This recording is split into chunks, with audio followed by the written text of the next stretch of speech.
শান্তরেখা লেখিকা ঝিলিক মল্লিক পর্ব ৪৩। শিরিনকে কলপারে মেজবার জন্য পানির ব্যবস্থা করতে দেখে আকশার সঙ্গে সঙ্গে বসা থেকে উঠে গেল, সোজা কলপারের দিকে গেল। ওপরে উঠে শিরিনকে হাত দিয়ে ঠেলে সরিয়ে দিল।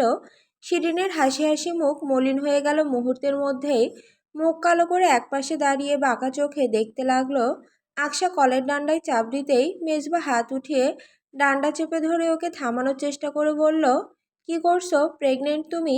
এমন অবস্থায় পরিশ্রমের কাজ কেন করছো? ছাড়ো আকশা, রুমে যাও, গিয়ে রেস্ট নাও।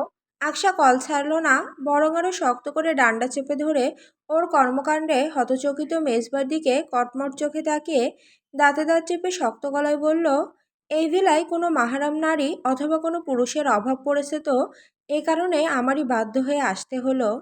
আকশা গায়ের সবটুকু জোর লাগিয়ে কলে প্রেশার ফেলল। পানি অতিরিক্ত পড়ে মেজবার পোশাক আশাক সব ভিজে গেল। মেজবা হতবাক হয়ে তাকিয়ে দেখতে লাগলো আকশাকে। আকশা পারলে চোখ দিয়েই মেজবাকে গিলে ফেলে। কল ছেড়েও শিরিনের দিকে তাকালো।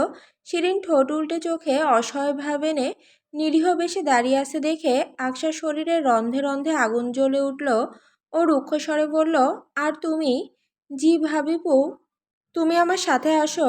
আকশা হুকুম জারি করে উল্টো দিকে ঘুরে সোজা পথে হাঁটতে শুরু করলো। শিরিন ভয়ে ভয়ে বাধ্য মেয়ের মতো আকশার পিছু পিছু গেল। উঠোনের মাঝে শোরগোল পেরিয়ে আকশা বাড়ির পেছন দিকের পুকুর ঘাটের কাছে এসে দাঁড়িয়েছে। পিছু ফিরলেও দেখলো শিরিন ওর পেছনে দাঁড়িয়ে হাতের নখ দ্বারা অপর হাতের নখে আঁচড় কাটছে। আকশা একবার অবজ্ঞা সহকারে ওকে পা থেকে মাথা অবধি দেখলো, তারপর বলল, বয়স কত তোমার? জি ভাবিপু, জিজ্ঞাসা করেছি বয়স কত তোমার? এই 17-18 হবে, তাই না? জি। শিরিনের চোখের পাতা কাঁপতে লাগলো। আকশা একই রকম শান্ত স্বরে বলল, এই বয়সে অন্যের স্বামীর দিকে চোখ? এখনো সারাটা জীবন তো পড়ে আছে। মানুষের স্বাভাবিক আয়ু 60 থেকে 70 বছর, অর্থাৎ বলা চলে তোমার জীবনে এখনো 40 বছর পড়ে আছে। এই 40 বছরে কত বিবাহিত পুরুষের দিকে নজর দেবে? হিসাব কি করে রেখেছো, নাকি আমি করে দেব?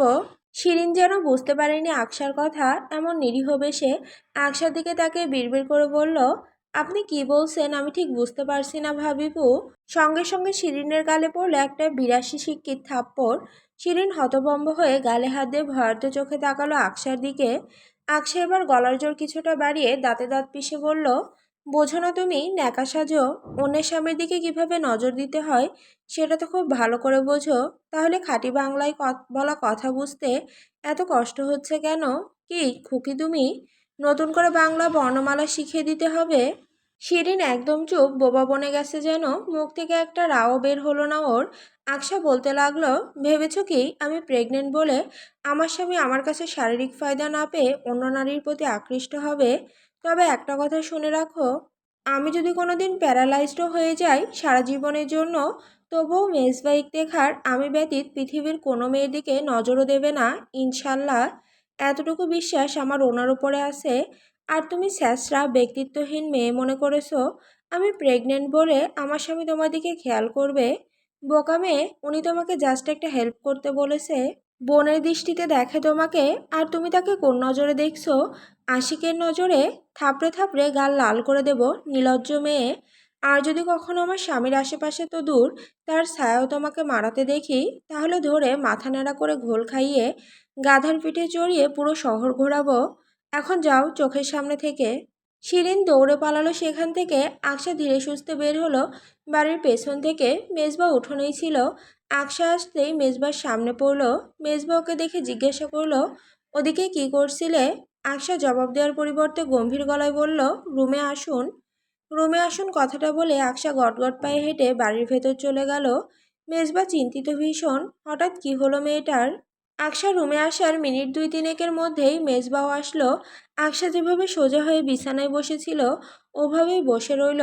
মেজবা এসে ঘরে পড়া স্লিপার খুলে বিছানায় উঠে আকশার মুখোমুখি বসে চটচটে গলায় জিজ্ঞাসা করলো, কি হয়েছে আকশা, হঠাৎ রুমে ডাকলে কেন? মিস করছিলে নাকি? মেজবার মুখের ফিসেল হাসি দেখে আকশার জমে থাকা রাগ আরো তরতর করে বাড়ল। ও আচানক মেজবার কলার টেনে ধরল। অপ্রত্যাশিত এমন ঘটনার জন্য মেজবা প্রস্তুত ছিল না।